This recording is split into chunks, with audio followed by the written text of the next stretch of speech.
Hey guys, today we are covering RV water heater bypass valves. If you winterize, dewinterize, or sanitize your RV, or just need to troubleshoot your water system, you need to understand how these bypass valves work. Hopefully by the end of this video, you'll be a bypass valve pro.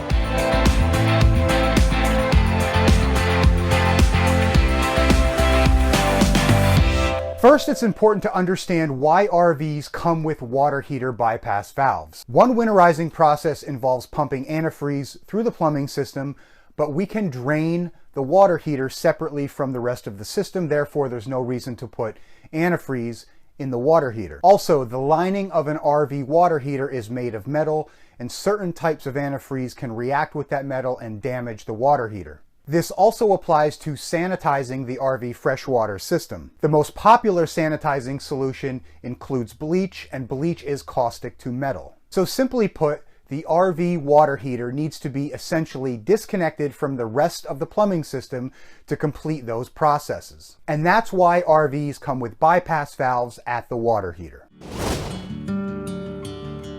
Bypass valves are used to block the flow of water going into the water heater. Now, since the water heater eventually supplies hot water to the hot faucets, bypass valves, when closed, will provide cold water over to the hot water lines through what's called a crossover line. Why do we need the cold water flow to continue over to the hot water lines? You will need to run antifreeze, sanitizing solution, or compressed air over to the hot lines when you winterize or sanitize the plumbing system. So bypass valves don't only eliminate flow of water into the water heater, but they redirect it over to the hot water side for those purposes. The two most common bypass valve configurations are 2-valve systems and 3-valve systems. There's also panel-controlled bypass systems, which we'll cover a little bit later.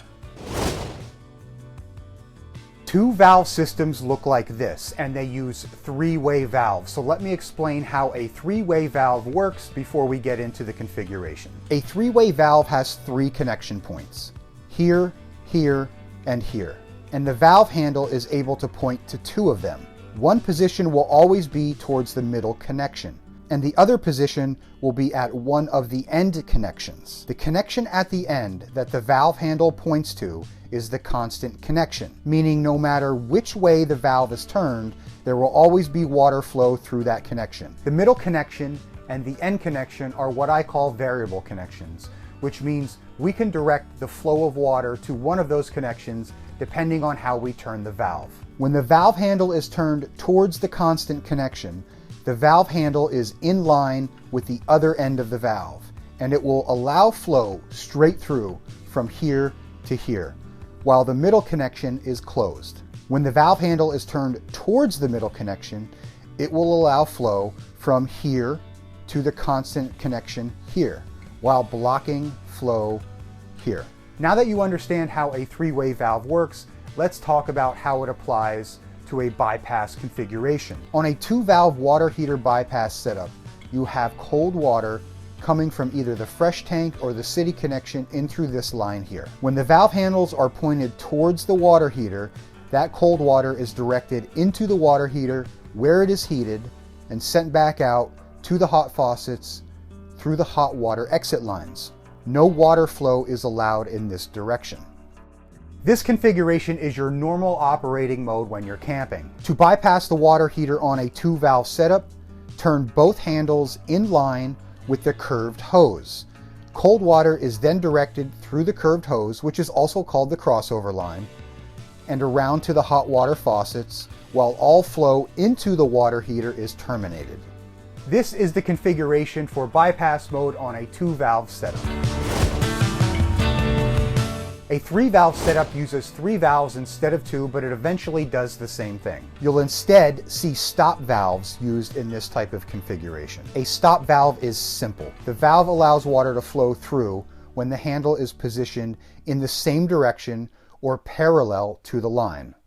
When the handle is turned so that it's positioned perpendicular to the line, water flow is terminated. A stop valve is a simple on-off switch. A 3-valve setup looks like this. Cold water from the fresh tank or city connection comes in through this line here.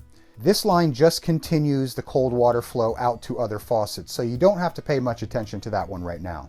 When this valve handle is open or parallel with the line, the cold water flow goes into the water heater, hot water comes out of the water heater, through the hot water valve, also open or parallel to the line, and out to the hot water faucets. You'll notice that this looks different than a 2-valve system because there's a crossover line right in the middle. This valve needs to be closed or perpendicular with the line. If this is open, cold and hot water are going to mix and you'll get warm water through the faucets. So in normal camping operation, the valves on the lines going into the water heater should be open or parallel with the line that they're on, and the crossover line needs to be closed or perpendicular with the line it's on. To bypass the water heater on a 3-valve system, we are going to close the cold water line by turning the valve handle perpendicular to the line so it doesn't allow water into the water heater. We're also going to close the hot water line valve too. By doing this, we eliminate all water flow to and from the water heater. Just like a 2-valve setup, we need to channel the flow past the water heater and over to the hot water line. So you will simply open the crossover line valve so that it is parallel with the line. Flow comes in here, is blocked from going into the water heater, redirected over to the hot side through the crossover line, and back out to the hot faucets. This is the bypass mode on a 3-valve system. There are multiple complex panels out there with multiple valve configurations, and I can't cover them all in this video, but bypassing a water heater on an RV with a complex panel is usually done right at that connection panel instead of the water heater. You'll just turn these valves to match the winterizing diagram at the panel or in your owner's manual. By turning these valves, the panel will do all the work for you. In theory, complex panels are nice, they're convenient because everything is in one place and they do all the work for you. But because of that convenience, that means more plumbing lines, more valves, and more potential for leaks. I can see pros and cons for each type of panel. If you never have a leak at a complex panel, they are very convenient. For those of you who have used both panels, what do you prefer, a simple panel or a complex panel? Let me know in the comments down below. Now, I know there's other types of bypass valve setups out there on the road still today, and unfortunately I can't cover them all in this video, but if you understand how the valves work, it's fairly easy to figure out how to switch your bypass valves from normal mode to bypass mode. Grand Designs is very good with illustrating normal mode versus bypass mode. I don't know how other manufacturers illustrate these bypass setups, but as I always say, your owner's manual is a great resource. If you thought this video was helpful, we hope you consider hitting that like button and subscribing so you're notified every time we release a new video.